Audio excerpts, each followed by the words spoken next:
Hello, everyone, and welcome to the No Holds Barred Witchcraft podcast. And a special hello to Daniel from the Thoth Witchcraft Patreon because he has decided to name this episode.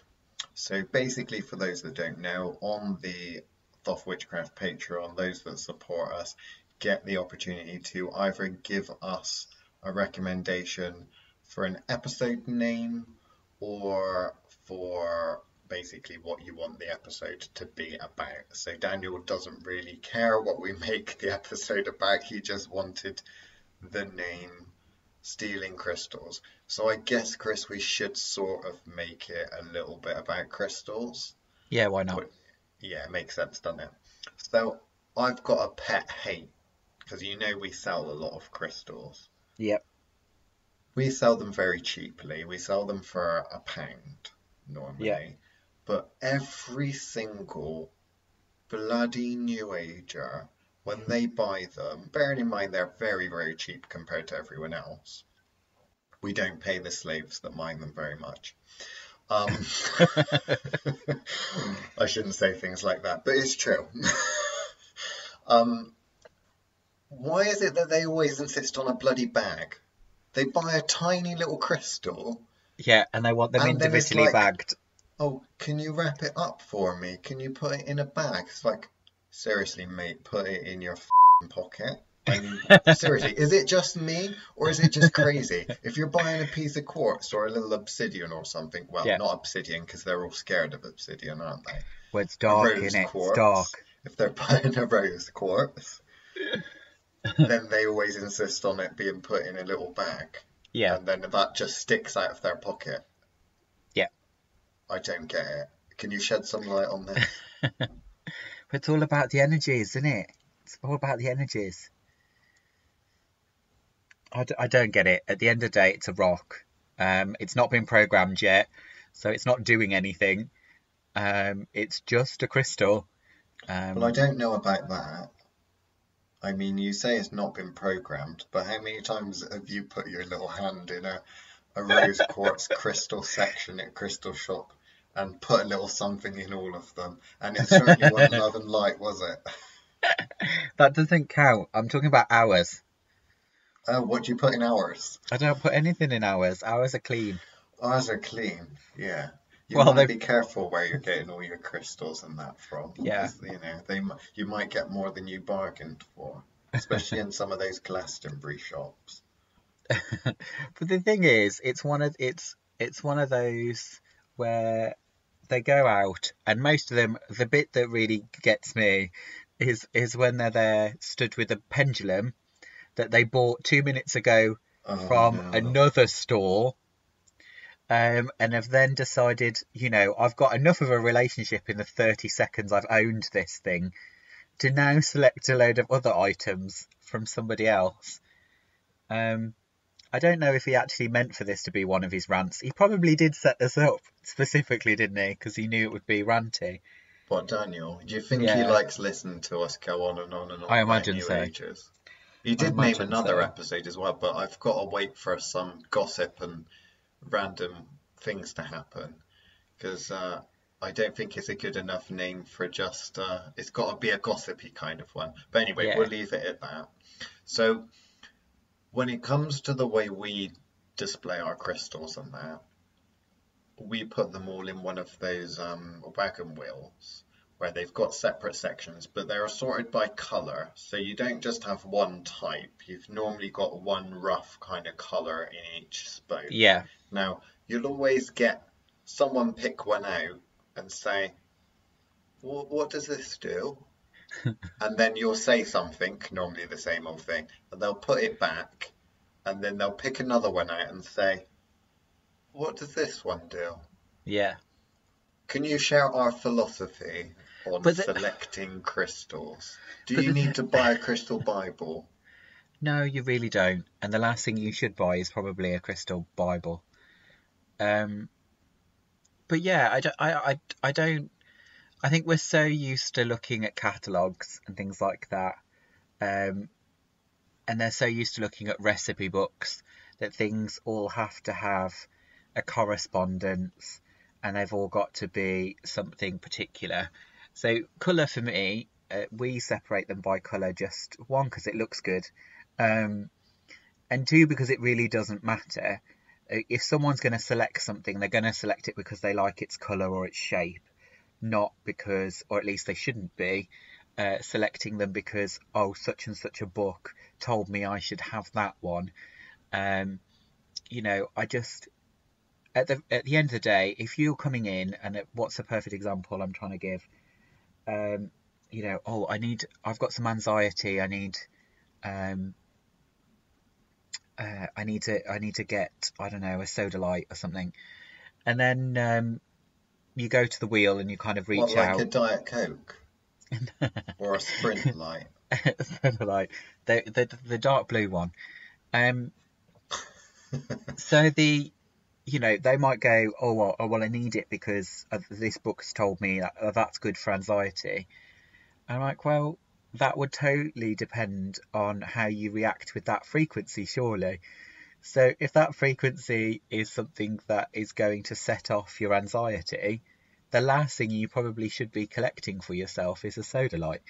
But, people don't seem to have that kind of common sense approach to, I went to say tools then, but ingredients.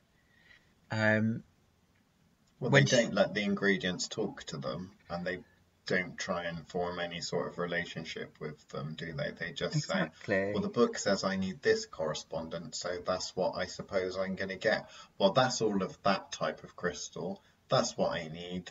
So what I'll do is I'll select one that I think's pretty, and ignoring the one that you actually want to buy, that you end up buying as well, yeah, which is the one that's screaming out to yeah, help you with the work. yeah, exactly. Do So you use crystals in your personal practice, despite selling them? I use a few every now and again, if a particular stone speaks to me, because you're Because forever telling me off about not taking the strays home with me. Um, but mostly of those ones that find me, they're normally for somebody else anyway. They yeah, just, I haven't met or haven't seen the problem that somebody else needs it for. Um, because you know how I operate and how we both kind of operate to a certain extent. In consultations, we're probably the worst salesmen going, because it'd be like, oh, you don't need any of this. Um, just go for a walk, pick up whatever pebble speaks to you, go and have a rummage in the woods, find a few herbs that speak out to you, wrap them all up in a napkin or a bit of old denim, and then carry it on you until the magic's done. Like, you yeah. know what I mean? Like, we try to foster this organic approach to, kick in kick in that subconscious that allows them to make those sorts of choices, ready for the right kind of working, depending on exactly what that is. Whereas, yeah, I don't get it. I don't get it. Well, a lot of people think that spells work like ingredients from a cookbook and that you need all of these things and that that's what makes the magic happen. And to a certain extent, that can be true, but you need to understand and utilize the Why ingredients those things are there? properly. So animism, if you're working with the spirit of the object, then that's going to be important.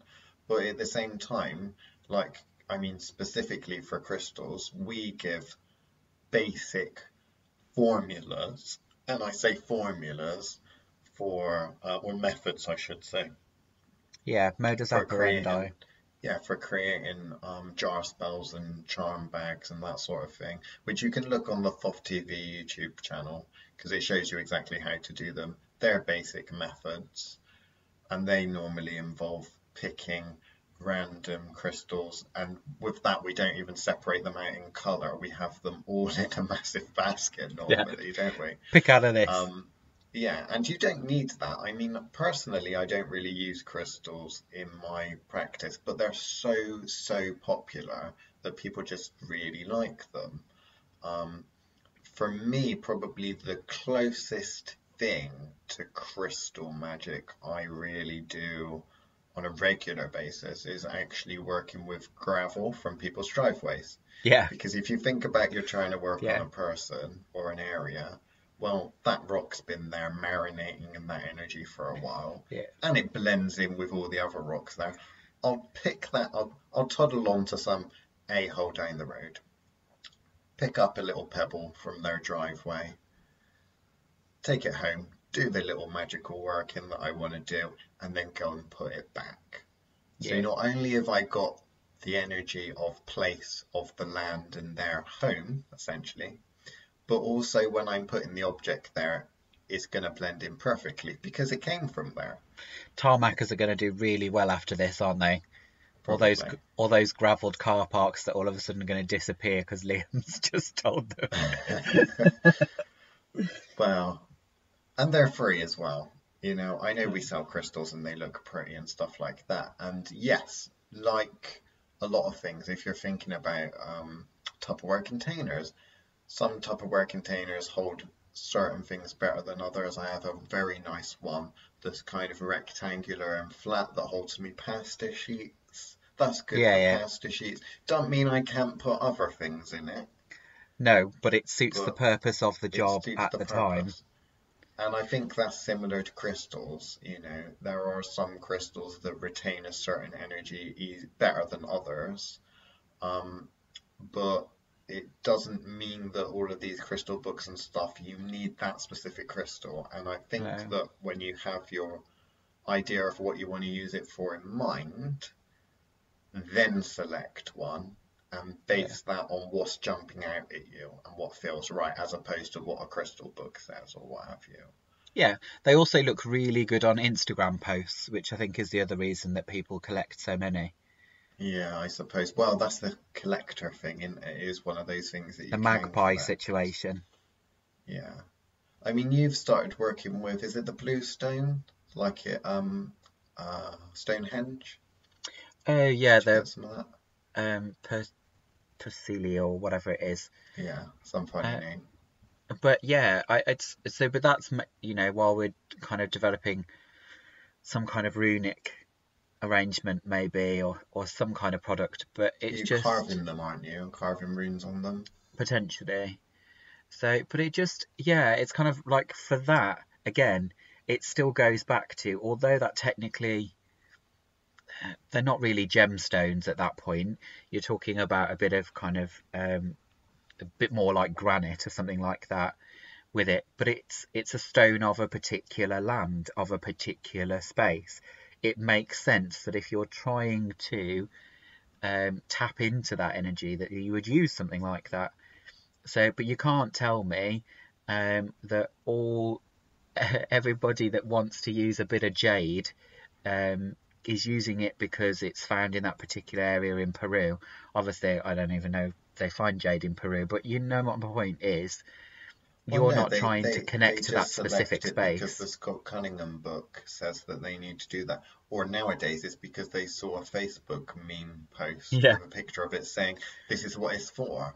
yeah, Oh, I like the looks of that. When it looks pretty and it says it's for this, I'm going to go and buy it. And I'm going to pay a ridiculous amount of money to a retailer that gets it slightly cheaper from a wholesaler, that gets it cheaper from a miner, that gets slaves to mine it, and then they die a painful death at a young age. If you buy crystals, you're supporting slavery. essentially, that's the sad truth of it all. Is the fact that actually, you know, I told you, I'm sure I mentioned earlier, not in this podcast, but when we were talking earlier, I found the most hideous piece of crockery, I suppose is what you call it, on uh, Uh, on Instagram yesterday, where they had this tea set, mug and saucer complete, the ugliest thing I've ever seen, but completely carved out of rose quartz. Um, and I'm sure somebody in its little booklet or whatever else that it came with must have written lovely passages about how calming it must be, or whatever while you're drinking your whatever out of it. At the end of the day, like in some ways that is just consumerism at its highest peak. Is I can, I can get anything I want made out of quartz, which is, what kind of a large part of the Western world is. But at the same time, I don't understand. I think it's because we both come from a very utilitarian kind of use of tools. The tool has to make sense Yeah. as to why you are using it for that particular thing. So it's like, it has been very well proven that tea tastes better from something like porcelain because of how the ambience of the temperature, etc., etc. So why would you then go and make it out of rose quartz other than just because you can? Um, or you've got some silly obsession. However, I have seen some incredible bathtubs made out of jade and stuff like that. They look really cool. I don't know if they're any better for having a bath in, but they do look really cool. Um, but to me, that's the other end of the spectrum where it's kind of like, okay, you can kind of justify it because somebody would spend that kind of money on a piece of granite to have a granite one or whatever. Whereas, for a teapot and a teacup, really? Is that necessary? And is it of any use to you? It's not going to make any difference to your practice. It's definitely not going to fill your life with love and light if I get hold of them. So when do you think that this whole crystal craze that come about? Because obviously, if you're thinking about traditional witchcraft, cunning folk, and that, in fact, there's a certain new Facebook group that we quite like that we're in. They've got a rule about don't discuss crystals unless it's quartz crystals you find on a beach, because that's not traditional. You'd have traditionally found Yeah. them on the beach if you're in Britain, but you ain't gonna have some of these fun ones from abroad, that kind of thing. Which Yeah. is partly not really true, because you think of John Dee and that, he had a scrying crystal technically, Yes. but there we go. Um, but yeah, it's kind of like, when did this crystal craze come about? Because it was before Instagram, wasn't it? Nowadays, with the Oh yeah. aesthetic witchcraft, you've got the, well, it doesn't matter if the spell works. It just No. matters if it looks pretty, so I can put online a picture of it. Yeah. So I'm not sure. I'm assuming it's something to do. No, it's got to go further back than that.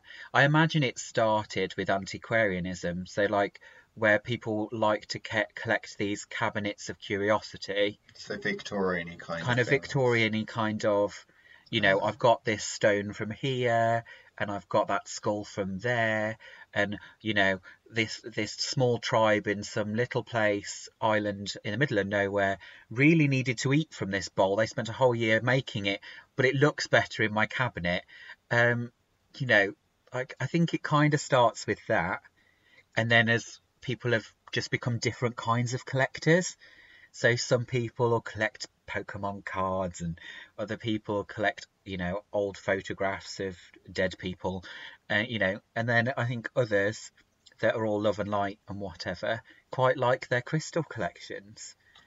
I So think it is a collection thing, isn't it? I It can't see really any is. other reason, because there is no reason why you would need, unless you are some kind of, no, even then, even if you're a Reiki healer, do you really need 30 different kinds of wand at different sizes in different colours?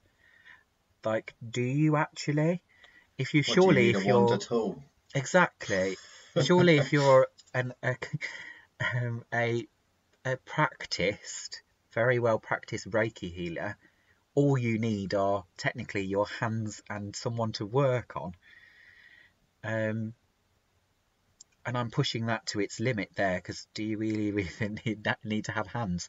But you know, Yeah. but when you look at this as on the flip side is, but why do you need all of those crystals? Because to me, I've got interesting collections of rocks. Um, they're not they're not um, they're not crystals.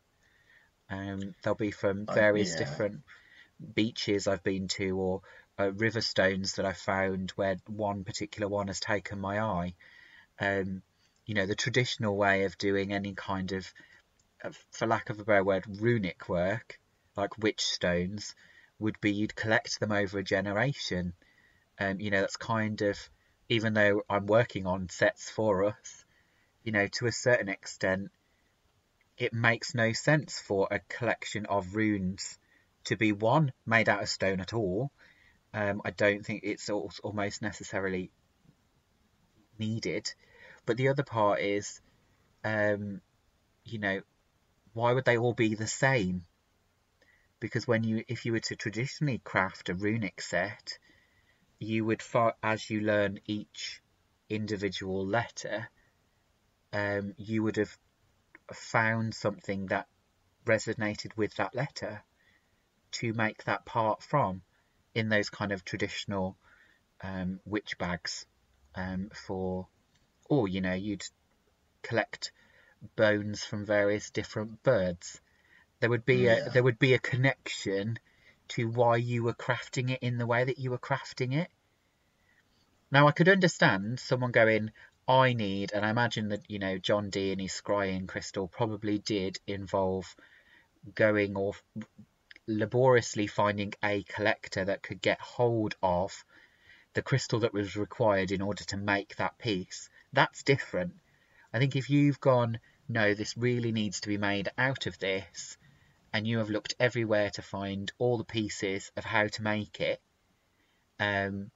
scavenged the globe looking for them, and it specifically needs to be made out of that particular gemstone because that's what felt right. I can kind of understand that, but you just happen to be, in St Ives for the weekend, and some chintzy little shop that sells, stuffed witches on brooms, Mm. and cards with witches on, and by that I mean postcards, and just happens to have a wheel full of rose quartz. What is particularly so special in that moment that you go, I must have one, unless you've got a particular work in planned in mind?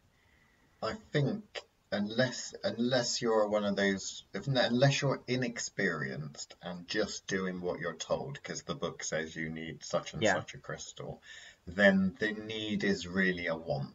It's yeah, I want that. I want those. I'll find something to do with them later. And, you know, it's a little bit awkward. I mean, it's interesting, really, because we sell crystals, don't we? And yeah. we're fully aware of the negative impacts that it has. Okay, we get them in bulk, and we've got them in bulk from a UK wholesaler, but it's not like we're doing well. I say we're not. It's not like we're doing our bit to stop the crystal industry because 99% of the time we always tell people, why are you buying that? Why don't you just go and Yeah, get one? yeah. Which, like I said, makes us really bad salesmen, but it hopefully makes you a better witch. Like, and I know I'm probably going to get scorned for the fact that I've just said that, but is a case because whatever works for you works for you. But it's just getting into that mentality of it's not required. If you want it and you have your own reasons for wanting that, that's fine. I just wonder as to why you've made that choice. When you could have, got a person to specifically go out and go, I just want you to go to walk or go for a walk. I need these items or this set of items. Bring it me back, and I'll do the rest of the work for you. Is a much more, or I've got this bowl here full of pebbles I've collected from all over the world. Pick one. From a practitioner's point of view, that makes sense to me. Where if that's what works, then obviously that I'm not saying don't do it. I'm just saying, is it necessary? Yeah, I think that it's a want, isn't it? Now, can you remember what the last crystal you used was for? I think the last thing I used was the beginning of COVID, um, and it was for some kind of transformative, to kind of suck in the negativity around me. Oh, Um, well, it was for you and not for a client then, yeah, not for a client. I think that's past. because I think you've that's got the last like a stone I used. pendant thing, haven't you? Oh yeah, I've had that a couple of Is years that though. is that made of crystal? Yeah, it's a piece of agate. Okay. So, but then I didn't make that myself. It was a piece designed by a artist. Well, you got it for someone else originally, and then thought, Yeah, actually, I like this too much, I'm keeping it. yeah. I Af remember a time when you started wearing it, and you were still saying, "Well, it's not really for me. It's not really for me." And I'm like, "Yeah, I'm taking it off. It's definitely yours now." yeah, but again, it found its use, and I kept it. But beyond that, that's probably the first piece I've bought in probably 10 years. That was for any Yeah. kind of specific use. Well, I've never really been a massive collector of No. ones, but every now and then I'll see something, particularly if I go away. That's the thing, like you're one of those people that tends to walk along locally and pick up a rock or something like that. Yeah, I only really do that when I'm traveling because I feel like, well, I'm here now. I got to get it now if I want to pick that rock up because I like it. I'm not coming all the way back here. Whereas if it was something close by, I wouldn't do it because I'd think, oh, I can always come back and get that. It's just a subconscious thing. Some people are yeah, little magpies and collectors, aren't they? yeah. And like I said, it's something I've done since I was little. Um, and I particularly like those kind of pebbles that have like a line of a different colour that cuts straight through the middle. Yeah, And I use a lot of those in my gardening, which sounds really odd, um, but you just kind of, yeah, you find it as and when. I just pick the odd one as and when when it calls to me. Um, the last stone that I picked up specifically, as in um, from like one of these shops, it was just because I'd never seen one like it before. I've never found a use for it. I've got no idea what it's for. I didn't even read whatever the card said on top of it. Um, I quite like Jasper, and this was like a cappuccino one or something like that. It was called, and I'd never seen one like it before, and I haven't seen one in a shop since. But I did feel I had to have that one, and I think that one was just the kind of magpie in me. So it does happen. I'm not saying I'm not liked, I don't have those moments. Um, but if it wasn't for the fact we own a shop, I wouldn't be able to fill a bowl with them, yeah. if that makes sense. Well, that's interesting you say that actually, because I was obsessed a little bit. I was just looking it up actually on the internet whilst you were talking. I was a little obsessed at one point with Merlinite. Can you remember it? Yeah, yeah, yeah, yeah. And we went in this dodgy shop, witchy kind of new agey shop. Not gonna say where it is. Um, and they had a selection of crystals and stuff, and I'd never seen this Merlinite stuff before. And there was two there, and out of the one of the two that was there, I really liked it. I never bought it either because I was like, I want it in a pointy kind of pendulum form, and this was like a Yeah, it was the wrong shape, wasn't it? flat rock. But it was really, really nice. The problem is, I can't find anything online that looks the same. Like, there's No, lots of Merlinite about, but I don't like the look of those. no. And they look different. And I know there's fake Merlinite and actual Merlinite because they've got two different names. Um, Mystic Merlinite and this and that Merlinite, that kind of Yeah. thing. One But is, yeah, it was just one of those things. It was really, really strange. I did look up the references to what it was supposed to stand for and that. But again, for me, it's kind of, I don't really trust that. no. I just want to have a piece that I connect with and that I can Yeah, work with. And you almost necessarily have an idea as to what it's going to be used for before you've even found it. And I think that's kind of why, it has that kind of, well, I haven't found one yet. I've been looking for the right piece of jewellery for how long? I still haven't found it.